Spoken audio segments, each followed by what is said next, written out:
When he entered the prison, he noticed that his target was always accompanied by bodyguards. Other prisoners said he was Krill, notorious for killing the president of Liberia. Many had tried to kill Krill in prison but failed. When another prisoner attempted to attack Krill, he intervened and protected him. Krill was grateful for the act, thanked him, and invited him to dinner as a gesture of thanks. However, when they met, he didn't hesitate and killed Krill. He was Bishop, a retired professional assassin.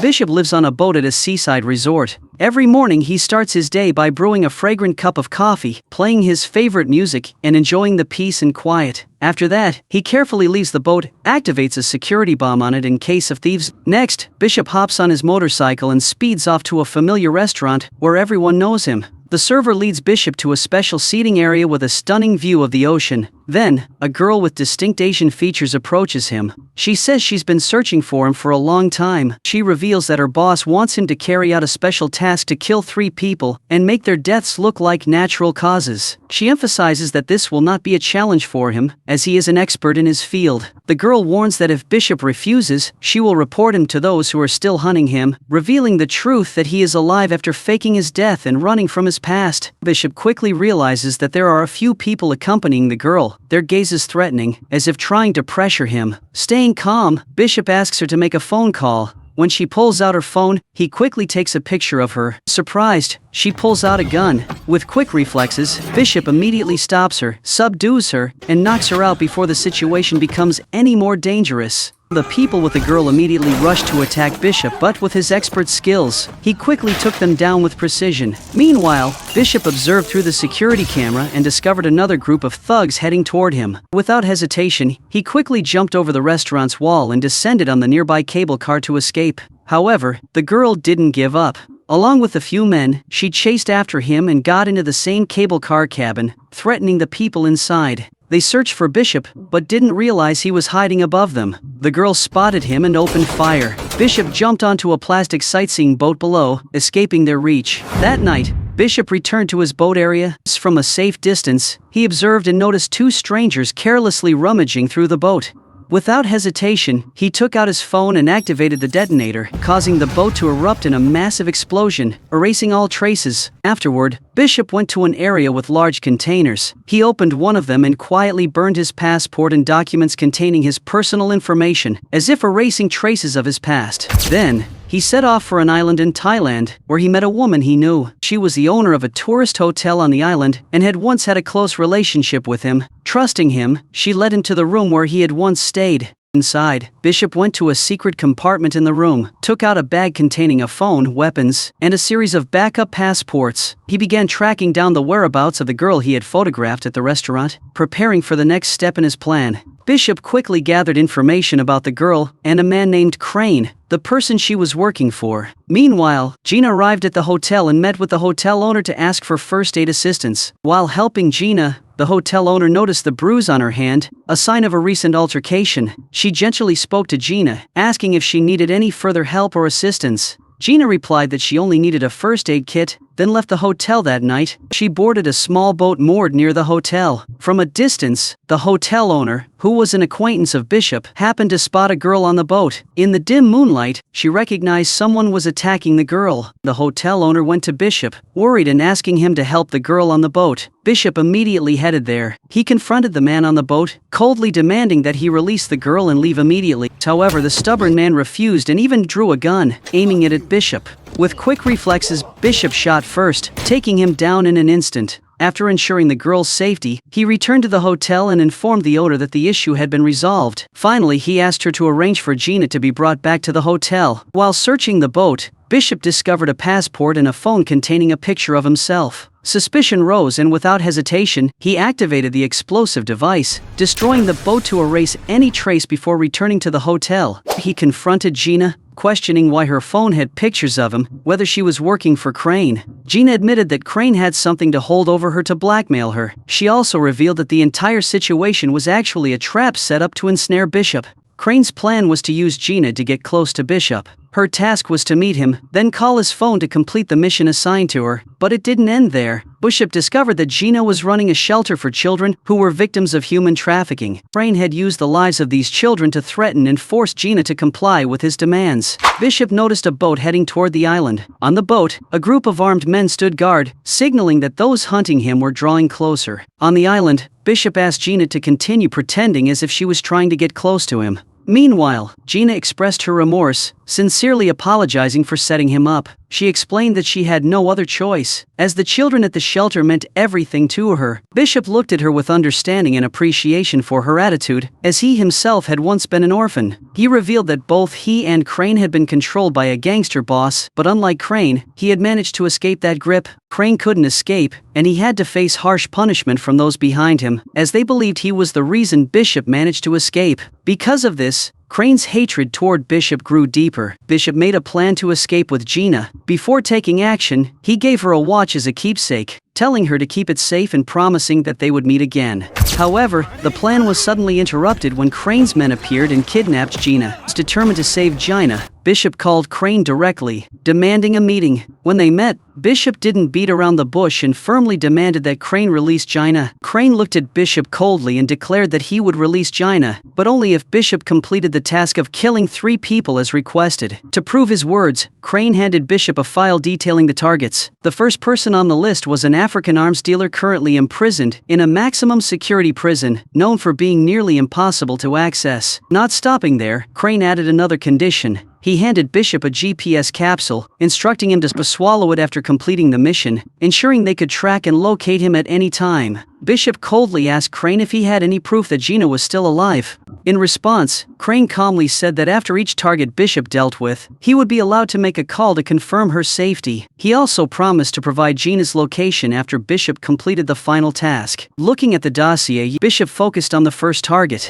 Upon arriving in Malaysia, he carefully studied the information about the prison where the arms dealer was being held. The prison was isolated in the middle of the sea, surrounded by waters teeming with aggressive sharks. It was protected by steep cliffs rising 100 meters high, creating a natural barrier that seemed nearly impenetrable. This made the mission extremely difficult, and infiltrating the prison appeared to be impossible. Undeterred, Bishop began researching the list of wanted men, searching for an opportunity to infiltrate. After thorough consideration, he chose a suitable target and decided to impersonate this person. To complete his plan, Bishop etched a special tattoo on his face, making the identifying mark of the man, creating the perfect cover to carry out this dangerous mission. After preparing the necessary items for the mission, on the second day, Bishop stepped out onto the street. It wasn't long before he was arrested and taken to prison. While imprisoned, he couldn't help but recall Crane's warning if the people who were supposed to die didn't do so by accident. Crane wouldn't intervene to save him. Upon entering the prison, Bishop quickly realized that the arms dealer never moved alone and was always accompanied by bodyguards. Determined to learn more, he asked an inmate about the man.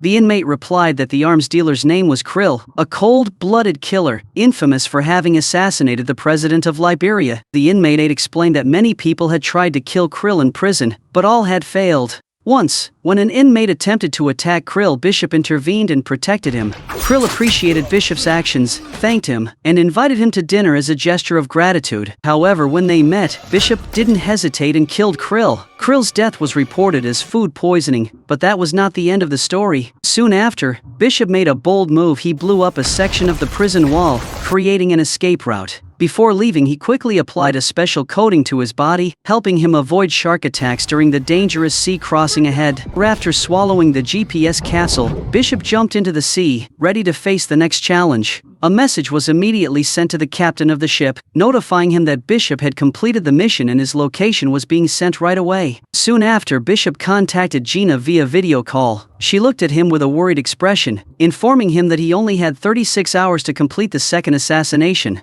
If not, they would kill her. Bishop reassured Gina that no one could kill her, and she didn't need to worry. Shortly after, Crane sent information about the next target. The second person was named Adrian, a billionaire in the mining industry, but his main business was human trafficking. He lived in Australia, in a skyscraper on the 58th floor. Bishop was informed that Adrian's apartment was heavily guarded with a solid concrete wall, and all entrances were equipped with bulletproof security systems.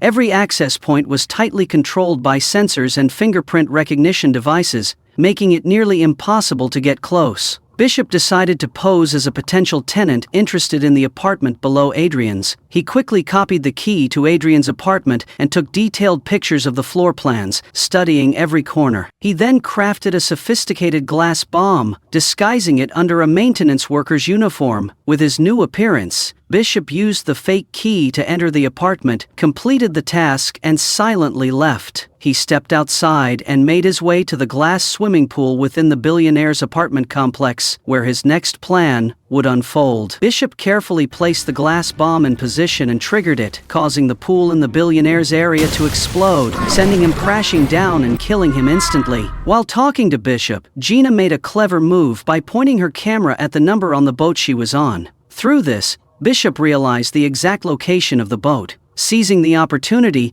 Bishop immediately boarded a helicopter and flew to the boat's location. Upon arrival, he quickly boarded the boat and took out several guards. However, Bishop was unfortunately captured. Crane, with a cold expression, threatened him, saying that if Bishop continued to challenge him, all agreements between them would be immediately cancelled. Crane then assigned Bishop the final mission: to kill Max, a wealthy American arms dealer who had purchased a communist monument in Bulgaria. The monument was built on a remote mountain, making Bishop's task even more challenging. Inside the mountain was a secret facility housing a submarine repair dock, and the submarines were equipped with powerful intercontinental ballistic missiles. The area was so heavily guarded that no one could enter or exit, and anyone who attempted would be killed. After Bishop took down two of the guards, Max, the target, reinforced security measures. Bishop had only 48 hours left to complete the mission before the deadline. He realized that Max had ordered a medical helicopter to arrive. Bishop decided to hide beneath the helicopter, waiting for the right moment. Upon arriving, he quickly activated a jammer, crippling the surveillance camera system. He then confronted and took down the guards trying to escort Max to a safe room within the building. To thwart the enemy's plans, Bishop blew up the elevator, causing a massive explosion in the area. When Max entered the safe room, he was stunned to find Bishop standing in front of him. Bishop agreed with Max that they would fake his death together in order to trap Crane. The plan was to make Crane believe that Max was truly dead, which would prompt him to send people to search for the body. This would create an opportunity for Crane to be alone on the boat, making it easier to eliminate him. Max's death was just a well-orchestrated act. After that, a terrifying explosion occurred at Max's headquarters, causing him to fall into a basin. Bishop was waiting below, handing Max an oxygen tank and quickly helping him escape the dangerous situation. The two of them then left and moved to a remote island.